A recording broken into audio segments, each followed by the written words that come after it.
ఏం కాయలు చూడండి, అసలు జంట కాయలండి.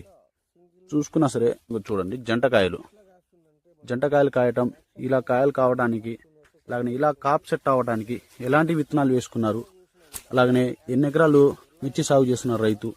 ఇప్పుడు చూడండి, నా తోట కూడా ఇలా లేదండి వాస్తవంగా చెప్పుకోవడానికి. ఈ రైతు ఈ సీడ్ ఎలా దొరికింది, ఎక్కడి నుంచి తీసుకొచ్చారు, ఏ యాజమాన్య పద్ధతులు పాటించారు అనేది ఈ రైతు మాట్లాడే ప్రయత్నం చేద్దాం.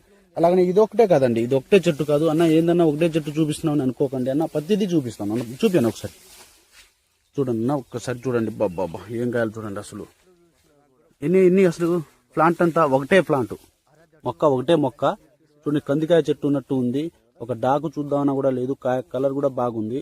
అలాగనే కాయ సైజ్ చూడండి, కాయ సైజ్ కూడా బాగుంది. నమస్తే అండి. నమస్తే అండి. పేరు? ధరావతి రాములు. ఎన్ని ఎకరాలు మిర్చి సాగు చేస్తున్నారండి? 5 ఎకరాలు వేసినాం. 5 ఎకరాలు వేశారు. ఓకే, మీరు వేసుకున్న